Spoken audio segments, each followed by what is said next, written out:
കുഴപ്പമൊന്നുമില്ല. അവള് കുട്ടിയല്ലേ, നെക്സ്റ്റ് ടൈമിൽ നല്ല മാർക്ക് വാങ്ങിച്ചോളും. അല്ലേ മോളെ? മോഹൻ അറിഞ്ഞൂടെ, പണ്ട് ഇവളെ എന്ത് ബ്രൈറ്റ് ആയിരുന്നു.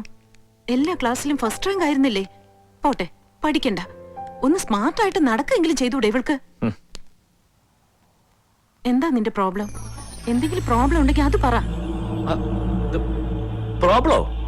എന്ത് പ്രോബ്ലം? താനായിട്ട് പ്രോബ്ലം ഉണ്ടാക്കണ്ട, അവൾക്കൊന്നുമില്ല. മോഹനാണ് അവളെ വഷളാക്കുന്നത്, ആവശ്യത്തിൽ കൂടുതൽ ലാളിച്ച്. അയക്കോ, പക്ഷെ പെൺകുട്ടികളെ ശാസിച്ചേ വളർത്താവൂന്ന് ഓർമ്മ വേണം.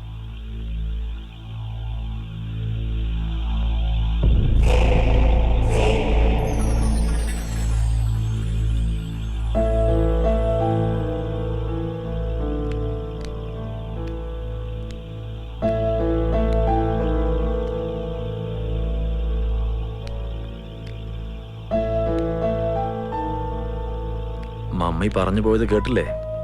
പപ്പയാണ് മോളെ ലാളിച്ച് വഷളാക്കുന്നതെന്ന്. ആണോ മോളെ?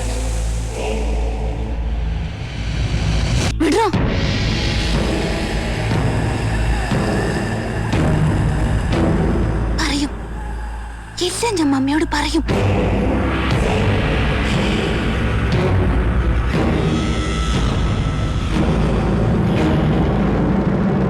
Do it properly. Okay, ma'am. Madam, Nidhi S Menon ഒരു വിസിറ്റർ ഉണ്ട്. കുട്ടി ചെല്ലു.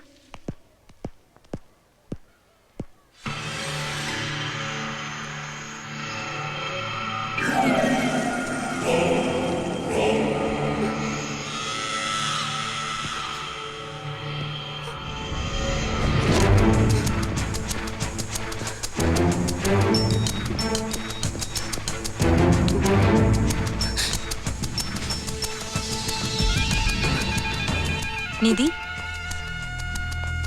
കുട്ടിയെന്താ പപ്പയെ കാണാത്തെ? He's waiting for you. മമ്മിയുമായി വഴക്കിട്ടാ വീട്ടിൽ നിന്ന് പോന്നതല്ലേ? പപ്പ പറഞ്ഞു, വാ, പ്രിൻസിപ്പൽ പറഞ്ഞു കൂട്ടിക്കൊണ്ട് ചെല്ലാൻ. വരൂ കുട്ടി.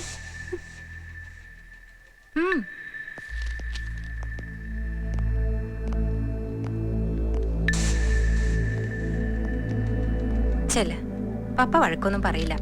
ഇനി നന്നായി പഠിച്ചാ മതി.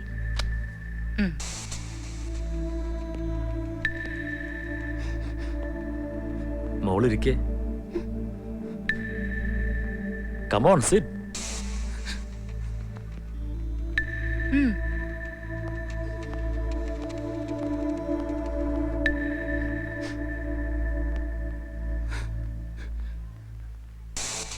മോളുടെ ക്ലാസ് ടീച്ചർ അത് അല്ലേ? Lilly miss. പഠിത്തത്തിൽ മോൾ ഒന്നുകൂടി കോൺസെൻട്രേറ്റ് ചെയ്യണമെന്ന് അവര് പറഞ്ഞു, പ്രിൻസിപ്പലും പറഞ്ഞു. പോട്ടെ, മോക്ക് പഠിക്കാൻ പറ്റുന്ന പോലെ പഠിച്ചാൽ മതി. അതന്വേഷിക്കാനല്ല പപ്പ വന്നിട്ടുണ്ടാവുമെന്ന് മോൾ ഊഹിക്കുന്നുണ്ടാവും അല്ലേ? അതെ, പപ്പ വന്നത് അതിനല്ല. പപ്പയ്ക്ക് മോളെ ഒറ്റയ്ക്കൊന്ന് കാണാനാ. അയ്യോ, മോള് പേടിക്കൊന്നും വേണ്ട. പക്ഷേ ഇന്നലെ മോള് പപ്പയെ ഒന്ന് പേടിപ്പിച്ചു കളഞ്ഞു. അല്ല, ഞെട്ടിച്ചു കളഞ്ഞു. എന്തൊരു ഫോഴ്സായിരുന്നു പറച്ചിലിന്.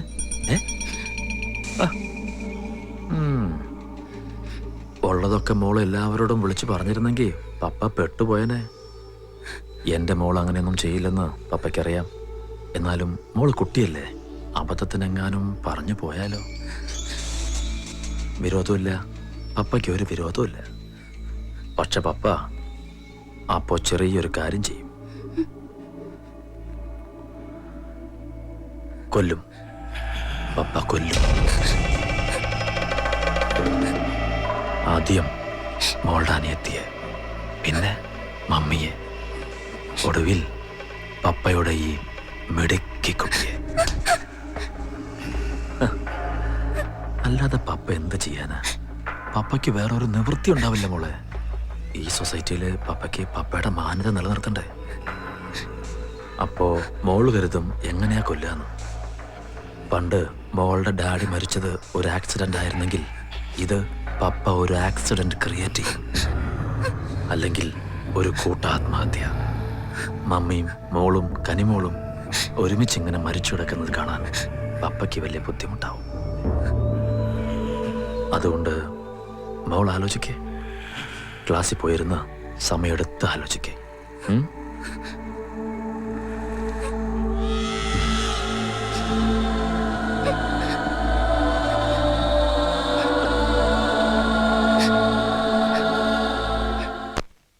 നന്നായി, മോഹനെങ്കിലും പോകാനും അന്വേഷിക്കാനും തോന്നിയല്ലോ. തിരക്കുകൾക്കിടയിൽ ഞാൻ വിചാരിക്കുന്നതല്ലാതെ നടക്കുന്നില്ല. വന്ന് വന്ന് എനിക്ക് ബിസിനസ്സിൽ മാത്രമായി ശ്രദ്ധ അല്ലേ? നിധി എങ്ങനെ കരുതണുണ്ടാവോ? നിധിക്ക് പക്ഷേ ഞാൻ സ്കൂളിൽ ചെന്നത് അത്ര ഇഷ്ടമായിട്ടില്ല. എന്തെങ്കിലും പറഞ്ഞോ അവള്? ഇല്ല. എന്തോ ഈയിടെയായി ഞാൻ ചെയ്യുന്നതൊന്നും അവൾക്ക് ഇഷ്ടമാവുന്നില്ലെന്ന് തോന്നുന്നു. വളരും തോറും അവൾ എന്നിൽ നിന്ന് വല്ലാതെ അകന്നു പോകുന്ന പോലെ. ഒരുപക്ഷെ ഞാൻ അവളുടെ സ്വന്തം പപ്പയല്ലാത്തത് കൊണ്ടാവോ? എന്താ മോഹൻ ഇപ്പൊ ഇങ്ങനെ തോന്നാൻ? ഏയ്, വെറുതെ തോന്നലാവും ചിലപ്പോ. കുട്ടികളല്ലേ, അവരുടെ മനസ്സിൽ എന്താ ഉള്ളതെന്ന് നമുക്ക് എങ്ങനെ അറിയാം? മോഹന് വിഷമായോ? ഇല്ല, ഒന്നും ഉണ്ടായിട്ടില്ല. അന്ന് എല്ലാം നഷ്ടപ്പെട്ട് ജീവിതം തന്നെ കൈവിട്ടു പോയപ്പോ താനും കുട്ടികളാണ് ആശ്വാസമായത്. സുരേഷിന്റെ മക്കളെ സ്വന്തം മക്കളായിട്ടെ അന്നും ഇന്നും ഞാൻ കരുതിയിട്ടുള്ളൂ. അന്ന് മുതലേ ഞാൻ നിധിയുടെയും കനിയുടെയും നല്ല പപ്പ തന്നെയാണെന്നാ എന്റെ വിശ്വാസം. വിശ്വാസമല്ല മോഹൻ, അത് സത്യമല്ലേ? സത്യമാണെന്ന് എനിക്ക് നല്ലപോലെ ബോധ്യമുണ്ട്. അത് മതി, എനിക്കത് മതി അരുന്ധതി. അല്ലെങ്കിൽ ചിലപ്പോ ഇന്ദു മരിച്ചു പോയപ്പോഴുള്ള ആ അവസ്ഥയിലേക്ക് ഞാൻ തിരിച്ചു പോയെന്ന് വരും. ഒരു മുഴുകുടിയനായി. ഏയ് നോ.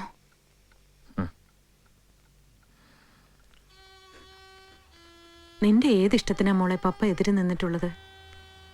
പിന്നെ നീ എന്തിനാ പപ്പയോട് ഇങ്ങനെ അകലം കാണിക്കുന്നേ? പപ്പ സ്കൂളിൽ വന്നത് നീ പഠിപ്പ് ഉഴപ്പുകയാണെന്നുള്ള വറി കൊണ്ടല്ലേ? എന്നിട്ട് മോൾ അങ്ങനെ ബിഹേവ് ചെയ്തപ്പോ പപ്പയ്ക്ക് എന്ത് വിഷമായെന്നോ? അറിഞ്ഞുകൊണ്ടല്ലെങ്കിലും മക്കൾക്ക് പപ്പയുമായൊരു ഡിസ്റ്റൻസ് ഉണ്ടായാ അത് മമ്മിക്കും പ്രയാസാവും. ആരെയും വേദനിപ്പിക്കാൻ നമുക്ക് അവകാശമില്ല മോളെ, പ്രത്യേകിച്ച് നമ്മൾ ഇത്രയും സ്നേഹിക്കുന്ന ഒരാളെ. മോളൊന്ന് ഓർത്തു നോക്കിയേ, അന്ന് ആ ആക്സിഡന്റ് ഉണ്ടായപ്പോ മമ്മിക്ക് മോളെയും കനിമോളെയെങ്കിലും ബാക്കി കിട്ടി. പപ്പയ്ക്കോ ഇന്ദു ആന്റിയും സച്ചിൻ മോനും ഒരുമിച്ച് നഷ്ടപ്പെട്ടില്ലേ? മോളുടെ ഡാഡിയും പപ്പയും എങ്ങനെയാ ഒരുമിച്ച് ജീവിച്ചെന്ന് കുറച്ചെങ്കിലും മോൾക്ക് ഓർമ്മയുണ്ടാവില്ലേ? ഒറ്റയ്ക്കായി ആ മനുഷ്യന് ജീവിതം തന്നെ നഷ്ടപ്പെടുമെന്ന് കണ്ടപ്പോ റിലേറ്റീവ്സ് ഒക്കെ അത്ര നിർബന്ധിച്ചിട്ടല്ലേ മമ്മി ഈ അലയൻസിന് സമ്മതിച്ചത്? അതും മോൾക്കറിയാവുന്നതല്ലേ. പിന്നെന്താ ഇപ്പൊ ഇങ്ങനെ ഒരു തോന്നല്? നോക്കുമോളെ, പപ്പയ്ക്കിപ്പം നമ്മൾ മാത്രമേ ഉള്ളൂ. കുറച്ചുകൂടി കൺസിഡറേഷനും സിമ്പതിയൊക്കെ ആ മനുഷ്യൻ അർഹിക്കുന്നുണ്ട്.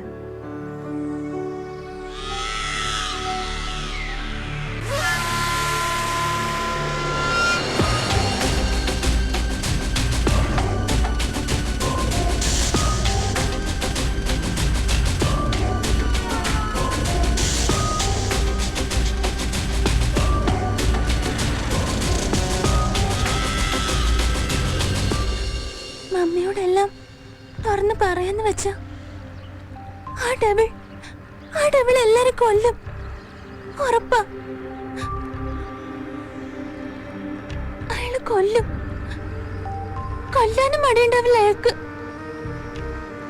മാത്രല്ല പറയുമ്പോ മമ്മി ആകെ തകർന്നു പോവും. അയാള് പാവാന്ന മമ്മിയുടെ വിചാരം. പക്ഷേ എനിക്കിതെല്ലാം ആരോടെങ്കിലും പറയണം സന്ദീപ്, അല്ലെങ്കിൽ ഭ്രാന്തം പിടിക്കും. അതാ നിന്നോട് പറഞ്ഞത്. എനിക്കറിയാം ഇനി അയാൾ എന്നെ കൂടുതൽ ഉപദ്രവിക്കും. ചിലപ്പോ നശിപ്പിക്കും. ഞാൻ എന്താ ചെയ്യാ സന്ദീപ്? ഞാൻ എന്താ ചെയ്യണ്ട? കൊല്ലണം, കൊല്ലുക വേണ്ട പന്നിയെ. നീ എന്താ പറഞ്ഞത് സന്ദീപ്? അത് നീ പറഞ്ഞത് ശരിയാ. അയാള് ഞങ്ങൾ നമ്മളെ കൊല്ലുന്നതിന് മുമ്പ് ഞാൻ അയാളെ കൊല്ലണം. കൊന്നാലോ? ശരിക്കും ഞാൻ അയാള് കൊന്നാലോ സന്ദീപ്?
അയ്യോ എന്താടാ? കുത്തി. എന്തു കുത്തി? നിധി കുത്തി. കടന്നല് കുത്തി തേനീച്ച കുത്തി എന്നൊക്കെ കേട്ടിട്ടുണ്ട്. ഇപ്പൊ നിധിയും കുത്താൻ തുടങ്ങിയോ? അത് ചേച്ചി ഉറക്കത്തിൽ പോലും അവനാ പെങ്കൊച്ചിന്റെ വിചാരമാ. മര്യാദക്ക് കിടന്ന് ഉറങ്ങിക്കോണം, അല്ലെങ്കിൽ നിന്നെ ഞാൻ കുത്തും.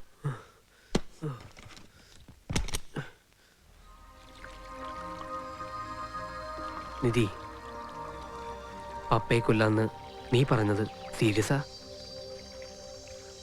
ഞാൻ ഇന്നലെ രാത്രി സ്വപ്നം കണ്ട് പേടിച്ചു. അല്ലാതെ വേറെ വഴിയില്ല സന്ദീപ്. നീ കൊന്ന നീ ജയിലിൽ പോകും നിധി. നിന്റെ ലൈഫ് പോവും. എനിക്കത് ആലോചിക്കാൻ വയ്യ. എനിക്കിഷ്ടമാണ് നിന്നെ, ഭയങ്കര ഇഷ്ടമാണ്. നിനക്കൊന്നും പറ്റാൻ